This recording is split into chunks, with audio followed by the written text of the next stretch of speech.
Assalamualaikum. So in the previous lecture we were discussing about some phases of mitosis and about the practical verification, in which we studied about the different phases of mitosis by the help of the onion root. हमने पिछले वाले lecture में ये पढ़ा था कि हम लोगों ने माइटोसिस की प्रैक्टिकल वेरिफिकेशन कैसे करनी है by the use of the onion root, जिसमें हमने अनियन रूट्स को यूज़ किया था और हमने उनकी टिप्स के ऊपर पढ़ा था कि कैसे एक सेल डिवाइड होता है और अगर एक सेल डिवाइड हो रहा है तो वो माइटोसिस के कौन से फेज़ के अंदर है। इस तरीके से हमारा माइटोसिस का पूरा लेक्चर जो है वो कंप्लीट हो जाता है। इसके बाद हम आ जाएंगे नए टॉपिक के ऊपर और वो है मियोसिस। सबसे पहले हम पढ़ेंगे कि मियोसिस की डेरिवेशन क्या होती है, कि मियोसिस का वर्ड हमने कहाँ से लिया है।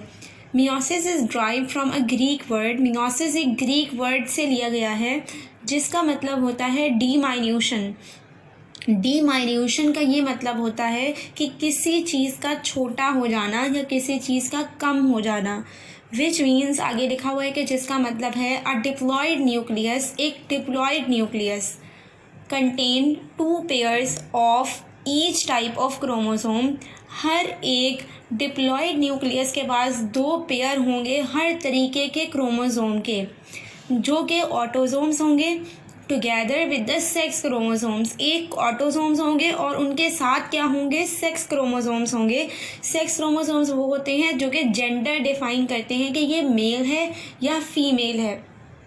अब ये कैसे हो सकते हैं, एक्स भी हो सकते हैं और वाई भी हो सकते हैं। ठीक है, एक्स जो होता है ये फीमेल के लिए होता है और जो वाई होता है ये असल में मेल को डिटरमाइन करता है। अगर एक्स लिखा हुआ है it means that it is the female and X Y means it is male. One of these is drive from the male parent. एक जो है वो मेल पेरेंट से लिया गया होता है जो कि पेरेंटल क्रोमोसोम होगा, और एक कहाँ से लिया होता है, फीमेल पैटर्नल क्रोमोसोम होता है। जैसे कि अगर हमारे पास एक्स और एक्स है तो एक एक्स हमारे पास मेल से आएगा और एक एक्स हमारे पास फीमेल से आएगा। अगर हमारे पास एक्स और वाई है तो हमारे पास जो एक्स है वो फीमेल से आएगा और जो वाई है वो मेल से आएगा। और जो ऑटोसोम्स होते हैं वो तो असल में सेक्स डिटरमिनेशन के अंदर काम नहीं करते। तो हमने डेरिवेशन के अंदर क्या पढ़ा कि माइटोसिस एक ऐसा प्रोसेस होता है जिसके अंदर डिप्लॉयड न्यूक्लियस के पास क्रोमोसोम्स के पेयर्स होते हैं। कौन से क्रोमोसोम्स, ऑटोसोम्स और सेक्स क्रोमोसोम्स के। और सेक्स क्रोमोसोम्स में एक जो क्रोमोसोम है वो कहाँ से आता है, मेल पेरेंट से, और एक आता है फीमेल पेरेंट से।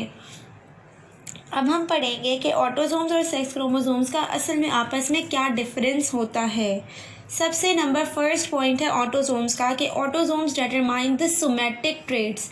सोमैटिक ट्रेट्स कौन सी होती हैं, वो जो ग्रोथ करवाने के लिए काम करते हैं। क्या सोमैटिक सेल्स कौन से होते हैं, वो सेल्स होते हैं जो कि सेक्स डिटरमिनेशन के अंदर अपना रोल प्ले नहीं करते। इसके बाद फर्स्ट पॉइंट सेक्स क्रोमोसोम्स से क्या होता है कि sex chromosomes determine the gender, के जो सेक्स क्रोमोसोम्स होते हैं वो हमें ये बताते हैं कि असल में जेंडर क्या हो सकता है, क्या वो जेंडर मेल है या वो जेंडर फीमेल है। अब आगे नंबर 2 पॉइंट है ऑटोसोम्स का, उसमें लिखा हुआ है कि male and female contain the same copy of autosomes, कि हमारे पास जो ऑटोसोम्स होंगे वो मेल और फीमेल के अंदर बिल्कुल सेम होंगे, क्योंकि ये डिफ्रेंशिएट नहीं करते ना मेल के अंदर ना फीमेल के अंदर, तो ये दोनों के अंदर सेम होंगे क्योंकि उनकी जो बॉडी की ग्रोथ हो रही है वो बिल्कुल सेम तरीके से हो रही है। इसके बाद है सेकेंड पॉइंट सेक्स क्रोमोसोम्स का, के different in males and females. ये मेल्स और फीमेल्स के अंदर डिफरेंट होते हैं बाय देयर साइज़ के तरीके से, कि मेल और फीमेल का साइज़ बिल्कुल डिफरेंट होता है। इनके फॉर्म अलग अलग होती हैं। इसके अलावा बिहेवियर भी अलग अलग होता है। ये डिटरमाइन करते हैं मेल और फीमेल्स को और इसके अलावा उनके करेक्टर्स को। इसके बाद थर्ड पॉइंट क्या लिखा हुआ है कि ऑटोसोम्स के अंदर के labelled with the numbers from 1 to 22, कि हम लोग इन क्रोमोसोम्स को लेबल करेंगे नंबर्स से जो कि दरमियान में हो सकते हैं 1 से लेकर 22 के। अब जो थर्ड पॉइंट लिखा हुआ है सेक्स क्रोमोसोम्स के अंदर, वो लिखा हुआ है कि लेबल्ड विद द लेटर्स। ये लेटर्स के ज़रिए से हम इनको लेबल करते हैं। कैसे, XX, XY, ZW, XO and ZO। इसमें हमारे पास जो XX और XY हैं ये हमारे पास ह्यूमंस के अंदर डिटरमिनेशन के अंदर इस्तेमाल होते हैं, कि XX है तो वो फीमेल ह्यूमन बीइंग है और XY है तो वो मेल ह्यूमन बीइंग है। इसके बाद आ जाता है point number 4, most of the chromosomes within a genome are autosomes. ज़्यादातर जो क्रोमोसोम्स होते हैं जीनोम के अंदर वो ऑटोसोम्स होते हैं। अब हम ये पहले भी पढ़ चुके हैं कि एक जीनोम क्या होता था। जीनोम के पास सारी वो जेनेटिक इन्फॉर्मेशन होती है जो कि सेल के प्रॉपर फंक्शनिंग के लिए अपना रोल प्ले करते हैं। जिनके पास होते हैं डीएनए जो होते हैं वो टाइटली कॉइल्ड होते हैं एक दूसरे के ऊपर। इसके अलावा they are composed of a number of chromosomes. इनके पास क्रोमोसोम्स होते हैं जिनके पास डीएनए है, और ये डीएनए इम्पॉर्टेंट होता है सेल की फंक्शनिंग के लिए। इनके पास जेनेटिक कोडिंग हुई होती है जो कि डिटरमाइन करते हैं कैरेक्टर्स। इसके बाद है नंबर 4 पॉइंट सेक्स क्रोमोसोम्स का के few chromosomes within a genome और सेक्स क्रोमोसोम्स के बहुत कम क्रोमोसोम्स होते हैं जीनोम के अंदर जो कि सेक्स क्रोमोसोम्स होते हैं। बाकी ज़्यादातर जो पूरा पार्ट कंसिस्ट करता है जीनोम का वो ऑटोसोम्स से कंसिस्ट करता है। अब हम आ जाएंगे कि इसके अंदर पेज नंबर 2 के ऊपर। इसके अंदर पॉइंट नंबर 5 लिखा हुआ है ऑटोसोम का। 22 पेयर्स ऑफ ऑटोसोम्स। हमारे पास असल में सारे पेयर्स कितने होते हैं? 23 पेयर्स होते हैं ह्यूमन के अंदर टोटल क्रोमोसोम्स के। तो इसके अंदर जो 22 पेयर्स होते हैं वो ऑटोसोम्स के होते हैं and they are homologous. Homologous का मतलब होता है कि सेम। जैसे हम लोगों ने पढ़ा कि एक्स एक्स है, दोनों सेम है, मतलब वो होमोलोगस हैं। इसी तरह अगर ऑटोसोम्स हैं वो होमोलोगस होते हैं, वो सेम होते हैं, और ये 22 पेयर्स होते हैं इसके। अब आ गया number 5 point in the sex chromosomes. उसके अंदर लिखा हुआ है कि फीमेल सेक्स क्रोमोसोम्स XX कि हमारे पास वैसे तो सिर्फ और सिर्फ एक पेयर प्रेजेंट होता है किसका? सेक्स क्रोमोसोम्स का। या अगर वो फीमेल होगा तो female pair of chromosomes present होंगे, और अगर मेल होगा तो male pair of chromosomes present होंगे। फॉर एग्जाम्पल अगर फीमेल है तो female sex chromosomes XX are homologous. जो XX क्रोमोसोम्स होते हैं फीमेल्स के अंदर वो होमोलोगस होते हैं, मतलब सेम होते हैं। And male chromosomes XY are non homologous, क्योंकि X और Y बिल्कुल सेम नहीं है, इसलिए हम ये कह रहे हैं कि ये नॉन होमोलोगस हैं। इसके बाद आ गया number 6 point, position of the centrosome is identified. जो हमारे पास ऑटोसोम्स होते हैं इसके अंदर जो पोजीशन होती है सेंट्रोसोम की वो बिल्कुल आइडेंटिफाइड होती है। सेंट्रोसोम एक ऐसा पार्ट होता है कि जिसके अंदर क्रोमैटिड्स आपस में अटैच होते हैं और एक क्रोमोसोम बनाते हैं। तो जिस पॉइंट के ऊपर वो अटैच होते हैं उसको हम ये कहते हैं कि ये सेंट्रोसोम है। नंबर 6 पॉइंट है सेक्स क्रोमोसोम्स का के position of the centrosome is non identical, मतलब वो आइडेंटिकल नहीं होती। अब आ जाता है नंबर 7 पॉइंट। इसके अंदर लिखा हुआ है ऑटोसोम्स के अंदर कि माइटोसिस इन्वॉल्व होता है। हम ये पहले माइटोसिस के अंदर भी पढ़ चुके हैं कि जो ग्रोथ होती है वो कैसे होती है, माइटोसिस की वजह से होती है in the multi cellular living organisms. Multi cellular living organisms के अंदर, उन लिविंग ऑर्गेनिजम्स के अंदर कि जिनके अंदर उनकी बॉडी कंसिस्ट करती है बहुत सारे सेल्स के ऊपर, उनके अंदर माइटोसिस के ज़रिए से ग्रोथ होती है। तो माइटोसिस सेम जो है वो क्रोमोसोम्स बनाने का काम करते हैं, सेम सेल्स बनाते हैं, इसलिए हम माइटोसिस को ऑटोसोम्स के अंदर इंक्लूड करते हैं। इसके बाद आ गया सेक्स क्रोमोसोम्स के अंदर number 7 point, meiosis is involve. जहाँ पर भी रिप्रोडक्शन की बात होगी और वो रिप्रोडक्शन जो कि सेक्सुअल रिप्रोडक्शन है, मेल और फीमेल गैमेट्स अलग अलग प्रोड्यूस हो रहे हैं, वहाँ पर मियोसिस इन्वॉल्व होगी। अब नीचे 8th पॉइंट लिखा हुआ है कि it is involve in the growth of the multi cellular living organisms, कि जो माइटोसिस होता है या ऑटोसोम्स हैं वो इन्वॉल्व होंगे किसके अंदर, वो ग्रोथ करवाएंगे मल्टी सेलुलर लिविंग ऑर्गेनिजम्स की, वो अपने साइज़ के अंदर इंक्रीज़ करेंगे। इसके बाद है सेक्स क्रोमोसोम्स का 8th पॉइंट। उसके अंदर लिखा हुआ है कि it is involve in the reproduction. ये रिप्रोडक्शन के अंदर इन्वॉल्व होता है। अब रिप्रोडक्शन जो होती है वो सेक्सुअल रिप्रोडक्शन होती है, क्योंकि उसके अंदर मेल और फीमेल गैमेट्स अलग अलग प्रोड्यूस होने चाहिए। अब इसके बाद हम आ जाएंगे पेज नंबर 3 के ऊपर, जिसके अंदर लिखा हुआ है कि डेफिनेशन। अब हम पढ़ेंगे मियोसिस की definition. Meiosis is a process in which, meiosis एक ऐसा प्रोसेस है जिसके अंदर वन डिप्लॉयड, डिप्लॉयड मतलब डबल, 2n ये क्रोमोसोम का नंबर है 2n, यूकैरियोटिक सेल जो है वो डिवाइड होता है to generate 4 haploid, 4 haploid daughter cells. Haploid का मतलब होता है 1n, diploid means the cells in the chromosomes are in pairs. Diploid का मतलब होता है कि जो क्रोमोसोम्स हैं वो पेयर के अंदर हैं, मतलब वो 2n है, ठीक है। और हेप्लॉइड का क्या मतलब होता है कि cells with the half number of chromosomes, cell के पास हाफ नंबर ऑफ क्रोमोसोम्स हैं अपने पेरेंट के मुताबिक। मतलब अगर पेरेंट्स के पास 2 थे तो डॉटर के सेल्स के पास कितने होंगे, 1 होगा, तो वो क्या होगा, हेप्लॉइड। और जो पेरेंट सेल है वो डिप्लॉइड होगा। अब आगे लिखा हुआ है कि I the chromosomes are not in the form of pairs, क्योंकि वो हाफ हैं उसको हम मल्टीप्लाई नहीं कर सकते, इसलिए हम ये कहेंगे कि वो जो है वो इन द फॉर्म ऑफ पेयर्स मौजूद नहीं है, वो पेयर्स के तौर पर नहीं मौजूद हो सकते। मियोसिस एक ऐसा प्रोसेस है कि जिसके अंदर diploid cell 2n cell divide होता है ताकि वो बना सके 4 हेप्लॉइड 1n डॉटर सेल्स। उस प्रोसेस को हम ये कहते हैं कि ये हमारे पास असल में मियोसिस है। पहले जो डिप्लॉइड होता है उसके अंदर क्या होता है कि chromosomes in the form of pairs मौजूद होते हैं, क्योंकि वो 2n की फॉर्म में होते हैं। और अगर हम लोग हेप्लॉइड सेल की बात करें तो जो क्रोमोसोम्स होते हैं वो इन द फॉर्म ऑफ पेयर्स मौजूद नहीं होते, बल्कि वो रिड्यूस हो जाते हैं हाफ के अंदर as compare to the parent cell. इसके बाद आ जाता है इंट्रोडक्शन। अब इसके बाद आ जाता है इंट्रोडक्शन। इसके अंदर लिखा हुआ है कि the word meiosis comes from a Greek word. ये जो मियोसिस का वर्ड है ये हमने हासिल किया है असल में ग्रीक वर्ड से, मियोन। मियोन वो एक ऐसा वर्ड है कि जहाँ से हमने मियोसिस के वर्ड को ड्राइव किया है, निकाला है। Meaning to make smaller. मियोन का मतलब क्या होता है कि छोटा बना देना या छोटा कर देना। Since it results in the reduction in the chromosome number, क्योंकि इसके अंदर जो क्रोमोसोम नंबर होते हैं वो रिड्यूस हो जाते हैं, क्योंकि पहले 2n मौजूद थे अब 1n मौजूद हैं। इसका मतलब ये है कि वो रिड्यूस हो चुके हैं हाफ के अंदर, इसलिए हमने अपने कन्वीनियंस के लिए इसको मियोसिस का नाम दिया है। इसके बाद जो डायग्राम बनी हुई है उसके अंदर एक पेरेंट सेल है। सबसे पहले वो डिवाइड होता है अपने 2 डॉटर सेल्स के अंदर, ठीक है। फिर क्या होता है कि हर डॉटर सेल डिवाइड होता है अगेन 2 सेल्स के अंदर। तो इस वजह से एक पेरेंट सेल जो है अब वो 4 डॉटर सेल्स के अंदर डिवाइड हो चुका है, जो कि हेप्लॉइड है। इसको हम कहते हैं कि ये मियोसिस है। अब आगे लिखा हुआ है the number of chromosomes are reduce to half as compare to the parent cell. जो हमारे पास नंबर ऑफ क्रोमोसोम्स होते हैं वो आधे हो जाते हैं, रिड्यूस हो जाते हैं हाफ के अंदर। अगर हम कंपेयर करें माइटोसिस को और मियोसिस को, तो माइटोसिस के अंदर हाफ के अंदर नहीं चेंज हो रहे थे, क्रोमोसोम्स बिल्कुल सेम रहते थे। लेकिन मियोसिस के अंदर जो है वो हाफ के अंदर चेंज हो जाते हैं क्रोमोसोम्स।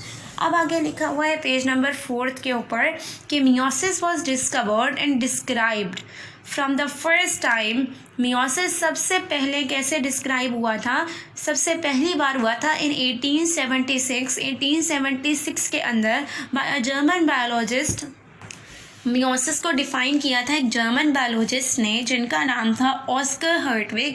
ऑस्कर हर्टविग वो साइंटिस्ट थे जिन्होंने डिस्क्राइब किया था मियोसिस को 1876 के अंदर। The preparatory steps of meiosis, जो प्रिपरेशन के स्टेप्स होते हैं मियोसिस के, are identical to the interphase of the mitosis. ये बिल्कुल माइटोसिस का जो इंटरफेस होता है, इंटरफेस के अंदर क्या हो रहा था, सेल अपने आप को प्रिपेयर कर रहा था डिवीजन के लिए माइटोसिस के अंदर। अगर हम मियोसिस की बात करें तो इसके भी जो प्रिपरेटरी स्टेप्स होते हैं कि जिसके अंदर सेल अपने आप को प्रिपेयर कर रहा है डिवीजन के लिए, वो बिल्कुल सेम होते हैं as compare to the interphase जो माइटोसिस के अंदर हो रहा था। अब आगे लिखा हुआ है कि interface is divided into same 3 phases. Interface उसी तरह 3 फेजेस के अंदर डिवाइड होता है। सबसे पहले आता है G1 फेज, जिसको हम कहते हैं गैप 1 फेज। इसके अंदर क्या होता है कि ऑर्गेनेलिस एक तो डुप्लिकेट होते हैं, इसके अलावा सेल अपने आप को इंक्रीज़ कर देता है साइज़ के अंदर। इसके बाद नंबर 2 के अंदर क्या था, सिंथेसिस फेज। सिंथेसिस फेज के अंदर जो डीएनए है वो अपने आप को डुप्लिकेट करवाता है, डीएनए रेप्लिकेशन होती है। G2 फेज मतलब गैप 2 फेज। गैप 2 फेज के अंदर क्या हो रहा था कि सेल प्रोटीन्स बना रहा था ताकि वो डिवीजन के अंदर चला जाए। अब आगे लिखा हुआ है कि interphase is followed by meiosis 1 and meiosis 2। Meiosis जो है वो दो फेजेस के अंदर बेसिकली डिवाइड हो रहा है, मियोसिस 1 और मियोसिस 2, क्योंकि इसके अंदर जो सेल हैं वो 2 बार डिवाइड हो रहे हैं, एक बार नहीं हो रहे। इसलिए जो इंटरफेज है वो सबसे पहले फॉलो होगा इंटरफेज मियोसिस 1 से, कि इंटरफेज के बाद मियोसिस 1 होगा और उसके बाद होगा मियोसिस 2। इसके बाद जो एक डायग्राम टाइप बनी हुई है इसके अंदर लिखा हुआ है कि इंटरफेज, सबसे पहले इंटरफेज हुआ, इंटरफेज डिवाइड हो रहा है किसके अंदर, मियोसिस 1 और मियोसिस 2। अब क्योंकि मियोसिस जो है वो फर्दर डिवाइड होता है प्रोफेज, मेटाफेज, एनाफेज और टीलोफेज के अंदर, तो अगर मियोसिस 1 है तो वो फर्दर डिवाइड होगा 4 स्टेजेस के अंदर, प्रोफेज 1, मेटाफेज 1, एनाफेज 1 और टीलोफेज 1। और अगर मियोसिस 1 के बाद मियोसिस 2 आ रहा है जैसे, तो जो मियोसिस 2 है वो कैसे होगा कि प्रोफेज 2, मेटाफेज 2, एनाफेज 2 और टीलोफेज 2 फेजेस वही रहते हैं जो माइटोसिस के अंदर होते हैं, लेकिन मियोसिस के अंदर क्योंकि 2 बार डिवीजन हो रही होती है इसलिए वो डिवाइड हो जाते हैं 1 और 2 के अंदर। इसके बाद हम पढ़ेंगे मियोसिस 1 के बारे में। इंट्रोडक्शन इसकी क्या है मियोसिस 1 की, कि in meiosis 1 the homologous chromosomes, जो होमोलोगस क्रोमोसोम्स होते हैं, एक जैसे क्रोमोसोम्स होते हैं, in a diploid cell, diploid cell के अंदर मतलब 2n सेल के अंदर सेपरेट, वो अलग हो जाते हैं एक दूसरे से। एंड सो इसकी वजह से क्या होता है, 2 haploid cells are produced, 2 haploid cells बनते हैं, मतलब क्रोमोसोम्स रिड्यूस हो जाते हैं हाफ के अंदर। It is the step in meiosis, ये एक ऐसा स्टेप होता है मियोसिस के अंदर that generates the genetic variation, जिसकी वजह से जेनेटिक वेरिएशन होती है, मतलब पेरेंट्स और ऑफस्प्रिंग्स के अंदर जो जीन्स अलग अलग होते हैं थोड़े बहुत, वो किसकी वजह से होते हैं, मियोसिस 1 की वजह से होते हैं। अब आगे हम लोग आ गए पेज नंबर 5 के ऊपर। इसमें जो डायग्राम बनी हुई है उसमें सबसे पहले एक सेल डिवाइड हो रहा है 2 सेल्स के अंदर। तो जो यहाँ पर देखने की बात है वो ये है कि हमारे पास क्रोमोसोम्स जो थे वो डिफ़ाइन किए हुए थे हमने एक ब्लू से और एक ब्लैक कलर से, लेकिन जब डॉटर सेल्स बने तो यहाँ पर एक ही क्रोमोसोम के अंदर ब्लू पार्ट भी प्रेजेंट है और उसी क्रोमोसोम के अंदर ब्लैक पार्ट भी प्रेजेंट है। इसका क्या मतलब होता है कि हाफ जो है वो हमारे पास एक क्रोमोसोम से आया है और जो हाफ है वो सेकंड क्रोमोसोम से आया है। इसकी वजह से जेनेटिक वेरिएशन होती है कि बिल्कुल सेम जो है क्रोमोसोम वो डॉटर सेल्स के अंदर नहीं आते बल्कि वो रिड्यूस हो जाते हैं हाफ के अंदर। अब आगे लिखा हुआ है कि meiosis 1 occurs in 2 main steps. Meiosis 1 जो है वो 2 मेन स्टेप्स के अंदर होता है। सबसे पहले होता है कैरियोकाइनेसिस और दूसरा होता है साइटोकाइनेसिस। कैरियोकाइनेसिस का क्या मतलब होता है कि the division of the nucleus is known as karyokinesis. एक ऐसा प्रोसेस के जिसके अंदर न्यूक्लियस डिवाइड हो रहा है उसको हम कहते हैं कि ये कैरियोकाइनेसिस है। और साइटोकाइनेसिस का क्या मतलब होता है कि the division of the cytoplasm is called cytokinesis. अगर एक ऐसा प्रोसेस जिसके अंदर साइटोप्लाज्म डिवाइड हो रहा है उसको हम कहते हैं कि ये साइटोकाइनेसिस है। अब हम पढ़ेंगे कैरियोकाइनेसिस के बारे में कि जिसके अंदर एक न्यूक्लियस डिवाइड होता है। The karyokinesis of meiosis 1 is सब डिवाइडेड इनटू, कि अगर एक न्यूक्लियस डिवाइड होना है कैरियोकाइनेसिस के अंदर तो ये इसके कुछ स्टेप्स होंगे। वो स्टेप्स कौन से होंगे, सबसे पहले प्रोफेज 1, मेटाफेज 1, एनाफेज 1 और टीलोफेज 1। इसके बाद क्या लिखा हुआ है कि कैरियोकाइनेसिस ऑफ द मियोसिस 1, और ये है पेज नंबर 6 के ऊपर। तो कैरियोकाइनेसिस के अंदर सबसे पहला स्टेप होता है प्रोफेज का, और यहाँ पर जो प्रोफेज है वो प्रोफेज 1 है। इसके अंदर लिखा हुआ है कि सबसे पहला पॉइंट है prophase is the longest phase of the meiosis 1, कि प्रोफेज मियोसिस 1 का सबसे ज़्यादा लंबा चलने वाला एक स्टेप होता है या फेज होता है। Number 2 point, during this stage the chromatin condenses into the chromosomes। Chromatin किसको कहते हैं कि जब क्रोमोसोम्स अपने बिल्कुल लूजली थ्रेड्स के अंदर होते हैं उसको हम कहते हैं कि ये क्रोमेटिन है। ये एक दूसरे के ऊपर कॉइल होकर कंडेंस होकर क्या बना देते हैं, क्रोमोसोम्स बना देते हैं। तो ये प्रोफेज 1 के अंदर होता है। उसके बाद क्या है नंबर 3 के अंदर कि the homologous chromosomes line up with each other. ऐसे क्रोमोसोम्स जो होमोलोगस एक जैसे होते हैं वो एक दूसरे के लाइन बना लेते हैं एक दूसरे के करीब। फिर एंड फॉर्म्स दी पेयर्स, और पेयर बना लेते हैं एक दूसरे के साथ। This process is called synapsis. इस प्रोसेस को हम कहेंगे साइनेप्सिस, कि जिसके अंदर दो होमोलोगस क्रोमोसोम्स एक दूसरे के साथ लाइन अप होकर पेयर बना रहे हैं। This is called synapsis. Fourth point के अंदर लिखा हुआ है कि each pair of homologous chromosome is called bivalent.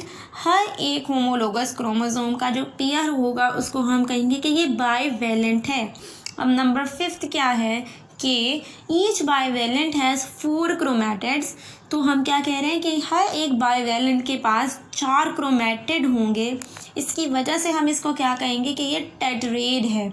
अब आगे लिखा हुआ है कि the 2 non sister chromatids of the homologous chromosomes, वो क्रोमोसोम्स जो एक दूसरे से एक जैसे थे उनके जो नॉन सिस्टर, मतलब एक पेयर नहीं होगा, अलग अलग पेयर के एक एक क्रोमोसोम जो नॉन सिस्टर क्रोमैटिड है, वो क्या करेंगे ऑफ द होमोलोगस क्रोमोसोम, एक जैसे क्रोमोसोम के जॉइन ईच अदर, एक दूसरे से मिल जाएंगे at a certain length points, अपनी लेंथ के किसी भी पॉइंट के ऊपर।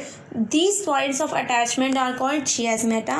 दो नॉन सिस्टर क्रोमैटिड्स अगर एक दूसरे से अटैच हो गए एक पॉइंट के ऊपर, उस पॉइंट को हम क्या कहेंगे कि ये चियास्मेटा है।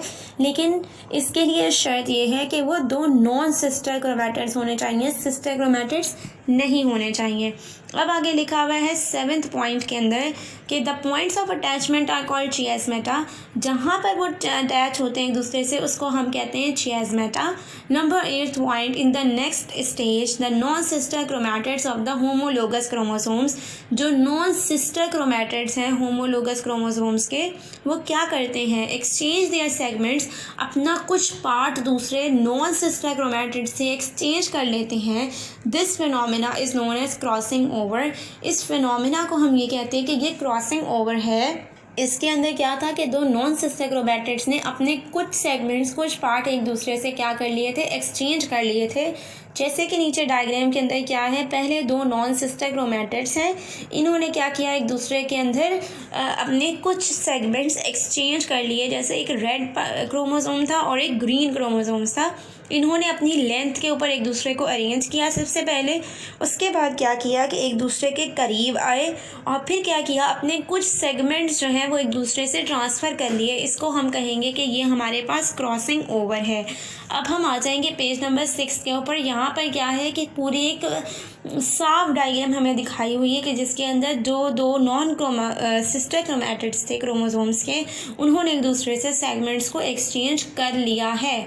अब हमारे पास आ गया नंबर 9th पॉइंट के अंदर लिखा हुआ है कि the exchange of segments result in the recombination of the genetic information. इसकी वजह से क्या होता है, क्योंकि कुछ जेनेटिक इन्फॉर्मेशन जो है वो एक्सचेंज हो जाती है इस सेगमेंट की वजह से, तो हम लोग क्या कहेंगे कि after crossing over each pair of homologous chromosomes remains a bivalent, कि इस क्रॉसिंग ओवर के बाद भी क्या होगा कि हर क्रोमोसोम बाइवेलेंट रहेगा, मतलब पेयर के अंदर रहेगा। अब क्या लिखा हुआ है नंबर 10th पॉइंट के अंदर कि क्रोमोसोम कंडेंसेस फर्दर, क्रोमोसोम और ज़्यादा कंडेंस होते हैं, जितने पहले थे उससे ज़्यादा। न्यूक्लियाई जो है वो डिसअपेयर हो जाता है। इसके बाद क्या है कि द न्यूक्लियर एनवेलप डिसइंटीग्रेट्स, जो न्यूक्लियर एनवेलप होता है न्यूक्लियस के इर्द गिर्द, वो भी बिल्कुल ख़त्म हो जाता है। इसके बाद क्या होता है कि centrioles which are duplicated during the interphase, जो सेंट्रियोल्स डुप्लीकेट हुए थे इंटरफेस के अंदर, migrate to the poles and form the spindle fibres, ये दोनों पोल्स की तरफ मतलब एंड की तरफ चले जाएंगे और क्या बना लेंगे, स्पिंडल फाइबर्स बना लेंगे। अब आगे नंबर 13 पॉइंट के अंदर लिखा हुआ है जो काइनेटोकोर स्पिंडल फाइबर्स होंगे, मतलब काइनेटोकोर क्या होता है कि क्रोमोसोम का जो सेंट्रोसोम होता है उसके पास एक प्रोटीन होता है जिससे आकर स्पिंडल फाइबर्स अटैच होते हैं, उसको हम कहते हैं कि ये काइनेटोकोर है। अगर ये काइनेटोकोर स्पिंडल फाइबर्स जाकर काइनेटोकोर से अटैच हो जाएंगे तो हम इसको कहते हैं काइनेटोकोर फाइबर्स। अब आ गया 14 पॉइंट के जो नॉन काइनेटोकोर स्पिंडल फाइबर्स हैं, जो जाकर काइनेटोकोर से अटैच नहीं हो रहे, वो एक दूसरे से अटैच हो जाएंगे on both the sides interact with each other, कि दोनों साइड से एक दूसरे से इंटरेक्ट करेंगे, अटैच हो जाएंगे। अब आगे लिखा हुआ है 15 पॉइंट के अंदर, the two kinetochore spindle fibres from the opposite poles, जो काइनेटोकोर स्पिंडल फाइबर्स आ रहे थे अलग अलग पोल से, मतलब एक राइट से आ रहा है और एक लेफ्ट से आ रहा है, वो क्या करेंगे, अटैच हो जाएंगे पेयर ऑफ क्रोमोसोम के साथ, एक पेयर पूरे पेयर के साथ जाकर अटैच हो जाएंगे। अगर 16 पॉइंट के अंदर लिखा हुआ है कि अदर देन द माइटोसिस की तरह नहीं होता, that the two kinetochore spindle fibres attach with one chromosome, वहाँ पर क्या होता था कि दो पोल्स से काइनेटोकोर फाइबर्स आते थे और एक क्रोमोसोम के साथ आकर अटैच हो जाते थे, लेकिन यहाँ पर जो है वो पेयर ऑफ क्रोमोसोम्स के साथ आकर अटैच होंगे। इसके बाद आ जाता है पेज नंबर 7, इसके ऊपर लिखा हुआ है मेटाफेज। ये मेटाफेज 1 होता है, the pair of the homologous chromosomes, यहाँ पर जो होमोलोगस क्रोमोसोम्स का पेयर था align along the equatorial plane, मतलब सेल के बिल्कुल बीच वाले पोर्शन के अंदर सेंटर के अंदर अपने आप को अरेंज कर लेता है, और ये क्या बनाता है, एक मेटाफेज की प्लेट बनाता है, बिल्कुल सेंटर के अंदर अरेंज कर लेंगे मेटाफेज के अंदर। फिर आता है एनाफेज, यहाँ पर क्या होता है कि the kinetochore spindle fibres shorten, वो फाइबर्स जो आकर काइनेटोकोर के साथ अटैच हुए थे वो छोटे होने लग जाते हैं। It results in the pulling apart of the chromosomes of each pair, जो क्रोमोसोम के पार्ट्स हैं उसके अंदर क्या होता है, हर पेयर के अंदर से वो अलग अलग जो है वो खिंचना शुरू हो जाते हैं। Since one chromosome is pull toward one pole, इसकी वजह से क्या होता है, हर क्रोमोसोम के पेयर के अंदर एक क्रोमोसोम जो है वो एक पोल की तरफ चला जाता है और दूसरा क्रोमोसोम दूसरे पोल की तरफ चला जाता है। तो आगे लिखा हुआ है 2 हैप्लॉइड सेल्स आर फॉर्म, जिसकी वजह से 2 हैप्लॉइड सेल्स, मतलब पहले 2 थे अब 1 हो गए, वो फॉर्म होते हैं एट द पोल के ऊपर। अब आ गया नंबर 3 पॉइंट कि each chromosome still contain a pair of sister chromatid, her chromosome के पास अब भी जो है वो सिस्टर क्रोमैटिड्स का पेयर होता है। अब इसके बाद आ गया टीलोफेज 1 है ये, इसके अंदर लिखा हुआ है कि chromosomes arrive at the poles. अब क्या हुआ कि क्रोमोसोम्स पहुंच गए अपने पोल्स के ऊपर। Each pole has the half number of the chromosomes, हर एक पोल के पास जो क्रोमोसोम्स पेरेंट के अंदर मौजूद थे, पहले मौजूद थे, उससे हाफ मौजूद हैं। Each chromosome still consist of 2 chromatids, हर एक क्रोमोसोम के पास अभी भी जो है वो 2 क्रोमैटिड्स मौजूद हैं। And the spindle network disappears, वो स्पिंडल फाइबर्स जो कि फॉर्म हुए थे काइनेटोकोर के साथ अटैच होने के लिए या फिर एक दूसरे के साथ अटैच होने के लिए, अब वो क्या हो जाएंगे, ख़त्म हो जाएंगे, क्योंकि उनका काम जो है वो ख़त्म हो गया। अब इसके बाद लिखा हुआ है नंबर 5 पॉइंट के अंदर, nuclear envelope is formed around each haploid cell, जो क्रोमोसोम पहुंच गए थे वो हैप्लॉइड थे, उनके दरमियान क्या बन जाएगा, अलग अलग न्यूक्लियर एनवेलप बन जाएगा जो उनको कवर करेगा। अब लिखा हुआ है नंबर 6 पॉइंट के अंदर कि chromosome uncoil back into the chromatin, जो क्रोमोसोम्स बन चुके थे अब वो दोबारा क्रोमैटिन के अंदर चेंज हो जाएंगे, मतलब लूज थ्रेड बना लेंगे। अब इसके बाद का जो स्टेप है वो कौन सा है, साइटोकाइनेसिस का। साइटोकाइनेसिस के अंदर क्या होता है कि साइटोप्लाज्म डिवाइड होता है। इसके अंदर सबसे पहला पॉइंट क्या लिखा हुआ है कि साइटोकाइनेसिस टेक्स प्लेस, मतलब साइटोकाइनेसिस होता है कि जिसके अंदर एक साइटोप्लाज्म डिवाइड होता है। Number 2, in the animal cells the pinching of the cell membrane occurs, जिसके अंदर क्या हो रहा था, पिंचिंग हो रही थी, किसकी वजह से कि एक फ्यूरो बन रहा था वहाँ पर, बिल्कुल मेटाफेज प्लेट बिल्कुल सेंटर के अंदर सेल के पास, और फिर क्या होता था कि पिंच हो जाती थी सेल मेम्ब्रेन, जिसकी वजह से साइटोप्लाज्म अलग अलग हो जाता था। अब आगे लिखा हुआ है नंबर 3 पॉइंट के अंदर कि in the plant cell the formation of the cell wall occurs, कि जो प्लांट सेल है वहाँ पर सेल वॉल की फॉर्मेशन होती है। कैसे हो रही थी कि हम पहले पढ़ चुके हैं कि गोल्जी एपरेटस से वेसिकल्स निकलते थे जो कि अपने आप को सेंटर के अंदर अरेंज कर लेते थे। फिर क्या होता था, आहिस्ता आहिस्ता ये डीप होते चले जाते थे और साइटोप्लाज्म डिवाइड हो जाता था। अब 4th पॉइंट के अंदर लिखा हुआ है the creation of the 2 haploid daughter sales is completed.